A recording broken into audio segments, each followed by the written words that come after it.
সম্মানিত প্রিয় ভাইয়েরা আমার, আমি কোরআনে কারিম থেকে সূরা আম্বিয়ার ১০৭ নম্বর আয়াতে কারিমা আপনাদের সামনে তেলাওয়াত করেছি।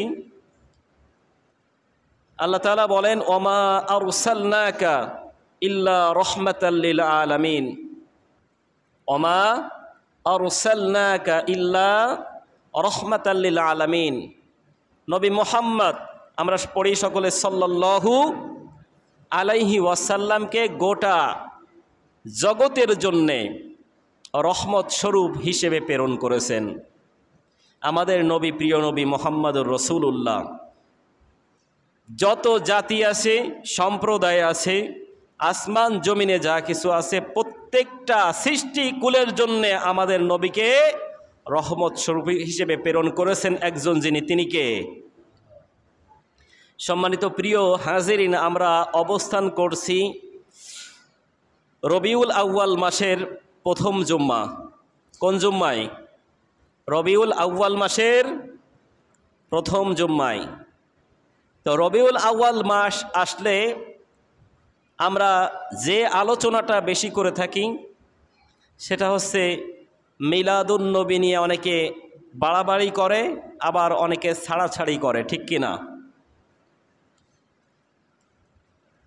তো আমরা জানি যে আমাদের নবী মুহাম্মদুর রাসূলুল্লাহ সাল্লাল্লাহু আলাইহি ওয়াসাল্লাম সর্বশেষ নবী, এবং তিনি যে জন্মগ্রহণ করেছেন যে তারিখটা, সেই তারিখটা নিয়ে বিভ্রান্ত আছে, অনেক মতামত আছে। কেউ বলেছেন রবিউল আউয়াল মাসের 12 তারিখ, কেউ বলেছেন 8 তারিখ, কেউ বলেছেন 9 তারিখ। এরকম 6টি মতামত বা তার বেশি মতামত রয়েছে, এখানে মতপার্থক্য রয়েছে। তো নবীজি সাল্লাল্লাহু আলাইহি ওয়াসাল্লাম কী বারে জন্মগ্রহণ করেছে এই ব্যাপারে কোনো মতভেদ নেই, কারণ আমার নবী, প্রিয় নবী মুহাম্মদুর রাসূলুল্লাহ সাল্লাল্লাহু আলাইহি ওয়াসাল্লাম সোমবারে রোজা রাখতেন।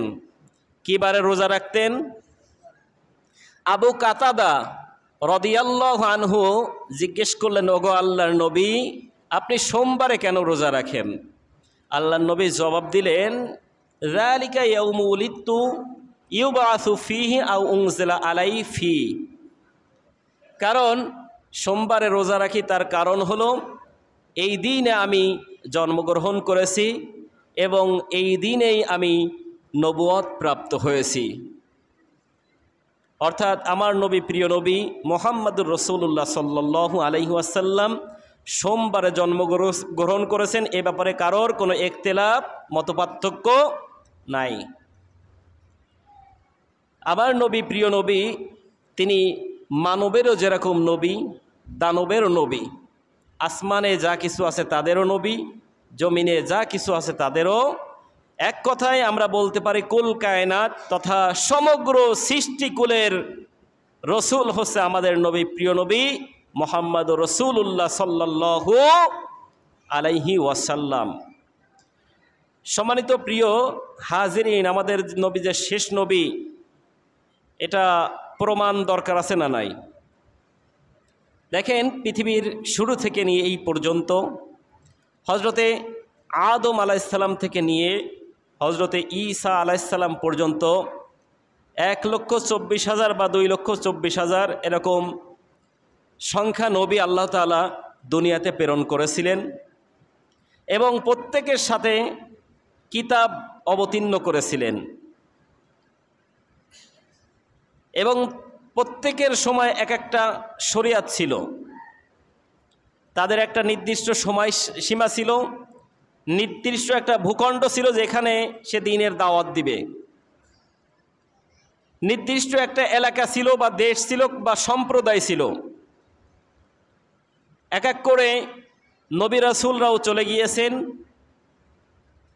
তাদের কিতাবও আল্লাহ তাআলা তুলে নিয়েছেন, এবং তাদের শরিয়াতও এখন আর নাই। এর পরবর্তীতে আমাদের নবী, প্রিয় নবী মুহাম্মদুর রাসূলুল্লাহ সাল্লাল্লাহু আলাইহি ওয়াসাল্লাম দুনিয়ায় আগমন করলেন। আগমন করার পর আল্লাহ পাক রব্বুল আলামিন ঘোষণা করে দিলেন, কুল ইয়া আইয়ুহান নাস ইন্নী রাসূলুল্লাহি ইলাইকুম জামিয়া। হে নবী, আপনি বলুন যে আমি তোমাদের উপরে, তোমাদের জন্য, তোমাদের নিকট রসুল হিসেবে প্রেরণ করেছি। আবার অন্য আয়াতে বলা হয়েছে, ওমা আরসালনাকা ইল্লা কাফাতাল লিন্নাস বাশীরা ওয়া নাযীরা। নবী, আপনি বলুন যে আমি তোমাদের নিকট সুসংবাদদাতা এবং ভীতি প্রদর্শনকারী হিসেবে প্রেরণ করেছি। কাফেররা যাতে পরকালে কিয়ামতের ওই কঠিন মুসিবতের সময় যুক্তি খাড়া করতে না পারে। অনেকে বলবে, আল্লাহ আমার জন্য তো কোনো সুসংবাদদাতা পাঠাও নাই, কি যাকে ফলো করে অনুসরণ করে আল্লাহ তোমার জান্নাতমুখী হব। এরকম যুক্তি যাতে কেউ খাড়া করতে না পারে, এই কারণে আল্লাহ পাক রব্বুল আলামিন নবীকে প্রেরণ করেছেন, রসুলকে প্রেরণ করেছেন। কেন বলা হয়েছে, কুল ইয়া আইয়ুহান নাস ক্বাদ জাআকুম রাসূলুনা বাইয়িনাতিন আলা লাকুম ফাতরাতিম মিনার রুসুলি আন তাকুলু মা জানা মিন বাশীরি ওয়ালা নাযীর ফাকাদ জাআকুম বাশীরু ওয়া নাযীর আল্লাহু আলা কুল্লি শাইইন কদির। দীর্ঘদিন রাসূল আগমন বন্ধ থাকার পরে আমি তোমাদের নিকট রসুল প্রেরণ করেছি, অর্থাৎ আমার রসুল তোমাদের প্রতি, তোমাদের নিকট প্রেরণ করেছেন, আগমন করেছেন। অর্থাৎ তোমরা এখন বলতে পারবা না যে আমাদের নিকট কোনো সুসংবাদদাতা ভীতি প্রদর্শনকারী আসে নাই, কারণ এখন তোমাদের নিকট, তোমাদের কাছে ভীতি প্রদর্শনকারীও এসেছে এবং সুসংবাদদাতাও এসেছে। আর সেই সুসংবাদদাতাকে আমাদের নবী, প্রিয় নবী মুহাম্মাদুর রাসূলুল্লাহ, সকলে পড়ি সাল্লাল্লাহু আলাইহি ওয়াসাল্লাম, আমাদেরকে গাইড করেছেন, আমাদের সঠিক পথের দিশা দিয়েছেন, আমাদেরকে হেদায়েতের পথে ধাবিত করেছেন আমাদের নবী, প্রিয় নবী মুহাম্মাদুর রাসূলুল্লাহ সাল্লাল্লাহু আলাইহি ওয়াসাল্লাম। একটা খুশির বিষয় না? একটা আনন্দের বিষয় না? আনন্দের বিষয়, কারণ তার মাধ্যমে আমরা কোরআনকে পেয়েছি, তার মাধ্যমে আমরা ইসলামকে পেয়েছি। ঠিক না বেঠিক?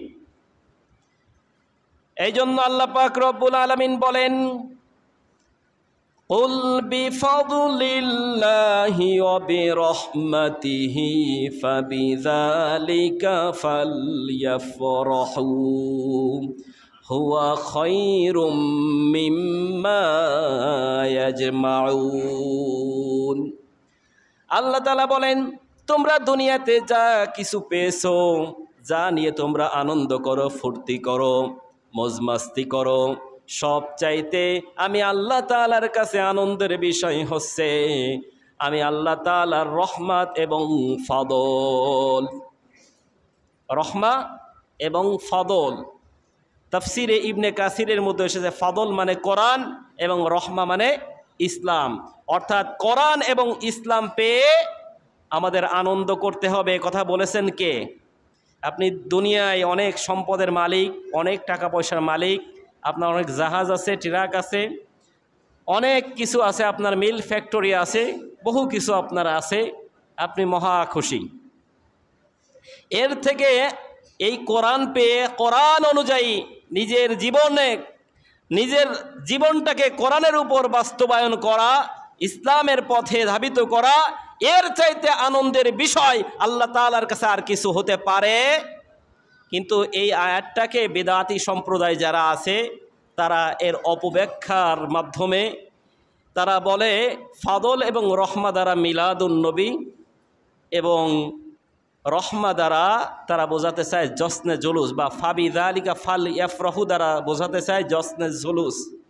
আমাদের দেশে বিদাতি সম্প্রদায় আছে, দেখবেন দেওয়ানবাগী একটা বিদাতি সম্প্রদায়। এরকম আরও কয়েকটা সম্প্রদায় আছে, আমি জানি না এদিকে দেওয়ানবাগের কেউ সাপোর্টার আছে কিনা। আমি এর আগে যেখানে ছিলাম প্রচুর পরিমাণে দেওয়ানবাগের ভক্তরা ছিল। তো তারা জশ্নে জুলুস অর্থাৎ রবিউল আউয়াল মাস আসলে একটা দিন তারা বিশাল বড় সমাবেশের আয়োজন করবে, চাঁদা কালেকশন করবে, বিশাল বড় একটা খিচুড়ি পাকানো হবে, খাওয়া দাওয়ার আয়োজন শেষ, মিলাদুন্নবীও শেষ, অর্থাৎ বিশ্বনবীর জন্ম নিয়ে আনন্দ এই একদিনই শেষ। এটাই হচ্ছে মিলাদুন্নবী। তারা সারা বছর কোনো নবীর আদর্শ, নবীর সিরাত মানবে না। বছরে একটা দিন আসলে তাদের নবীর প্রতি মানে আদর্শ মনে হয় উতলে ওঠে ওই দিন। নবীর আদর্শ কি শুধু জন্মের দিন নাকি আর কোনো দিন নাই? সকাল থেকে সন্ধ্যা, সন্ধ্যা থেকে সকাল, প্রত্যেকটা সেকেন্ডে আল্লাহর নবীর আদর্শ আছে না নাই?